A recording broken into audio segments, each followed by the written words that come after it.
So we got the movie Hypnotic 2023, not to be confused with Netflix's original movie that came out in 2021 with the same name, even though this movie stars Ben Affleck and the beautiful and talented Alice Braga and is directed by Robert Rodriguez. And what it feels like an action-adventure, hypnosis, hypnotic, psychological, mystery, suspenseful thriller. I loved Robert Rodriguez's past film I saw in theaters, which was Alita Battle Angel, which I think I saw Valentine's Day weekend in IMAX 3D. I still remember the theater and everything. Although this movie doesn't hit as high as his previous installments, but it's actually not that bad that our people are saying. And if you're a niche, perfect type audience, I think this movie will perfectly fit for you and me. The film borrows stuff from like the movies Inception and other weird smaller films like Synchronic, but severely less budgeted and not fully utilizes those themes like in those other films that we're talking about. What is a hypnotic? Well, I'll tell you right now, hypnotics have the ability to influence the brain, voice, sound, locking eyes to make a version of a world that doesn't exist to a user. Hypnotics also makes everything you see and do feel perfectly normal. And going into this movie, I don't watch trailers ever. All I saw was this movie poster with Ben Affleck, which I'll put on screen for you right now. All I knew was like, he looks like a cop, which he is a detective. And I knew it was gonna be a psychological mystery suspenseful thriller, or that's what I thought based on the background, because it does look like a little Inceptionist. And yes, I do have to just tell you, it does feel more like less than Inception, but it borrows those themes and tones from that movie as well. We start off with Danny Rourke, played by the amazing Ben Affleck, a detective whose daughter has gone missing, sends him into a crazy frenzy until he finds a man who he thinks is responsible for the kidnapping. That person's name is Delaraine, is played by William Fichtner, and is believed to have set a mysterious set of powers and possibly the location of his missing daughter. After a series of unexplained events, he seeks out help from someone who is familiar with this type of work, such as hypnosis, tarot reading, signs, Diana Cruz, played by Alice Braga. From the start of the movie, you feel uneasy and you know that something feels off and certainly not right, but the movie doesn't explain it to you until much later down the line, all the while giving you bits, pieces, and clues of information to uncover as the movie progresses. I did say earlier that the movie borrows stuff from like Inception with these set of magical powers, tarot readings, hypnotic, psychological stuff going into the brain, but it doesn't fully utilize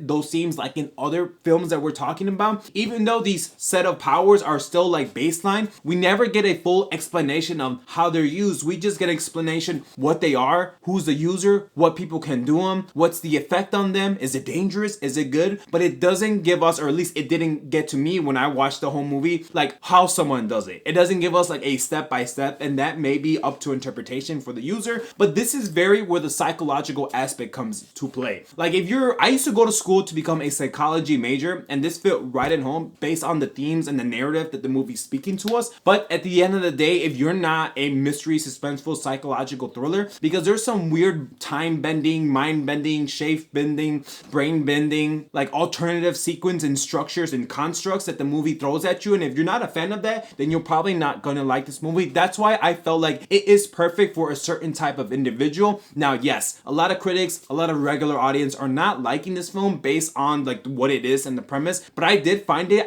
like I told you before, I used to go to school to become a psychology therapist, so to me, this is right up my alley, and this is perfect for your minority niche type group, which I am, because I do like this movie more than most people did. But yeah, let's be honest with you. Let's be very honest with you. The movie, even for me, still felt predictable at times. I'm like, oh my god, this is going to happen, that's going to happen. And yes, we do, like, it is a story about a missing daughter, but it's much more than that. It's about connection, it's about family, it's about like, I don't want to say like baseline powers because it doesn't go further into that, but you do get a sense of something more sinister and mischievous still happening. There is big twists in the movie that I did not see coming. I'm like, oh my god, that's one twist, that's the next twist. And yeah, a lot of general consensus are saying the movie felt cheap, and for the budget of $65 million, I can definitely say some of the CGI, some of the like the shape shifting does look cheap. I'm just like, oh my gosh, like is that blurry? Like what is that? Like it just felt off. I'm just like, I can't believe it. Like not in terms of high quality, especially for the theater aspects, but I'm just like, oh my gosh, like I suspect this movie will do well in streaming, but in the theaters, I was just like, oh my gosh, is that the effects that they're using? I'm like, what? I mean, it's not seriously that bad, but like I don't think it's term of the high quality that the movie theaters like in the cinemas, like when when you go watch a movie in the theater that's supposed to be. But some of the practical locations they use do feel nice, especially when he's talking to like his therapist. I thought that looked pretty good. I'm like, oh, this looks really good. But some of the mind-bending stuff, I'm just like,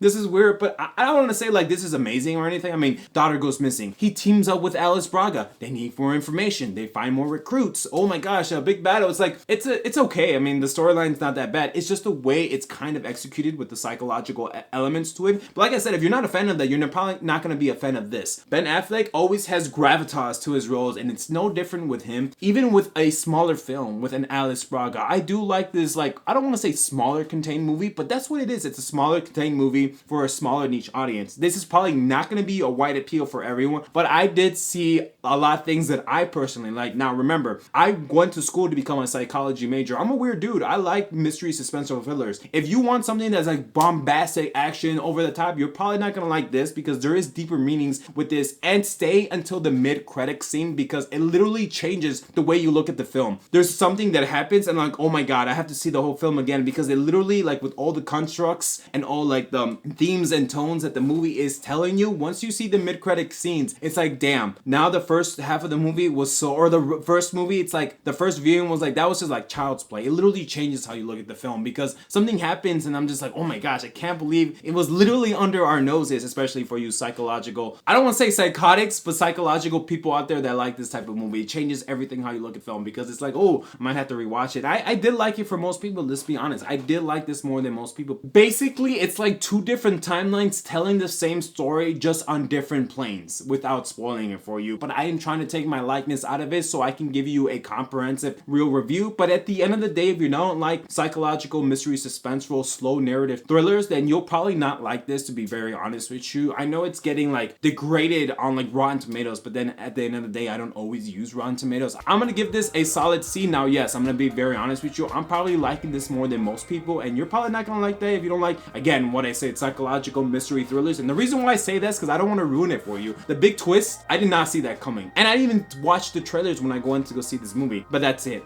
If you made it this far, I appreciate you so much. Maybe consider hitting that like button and turning on notifications so you never miss a video. And with that, take care, bye.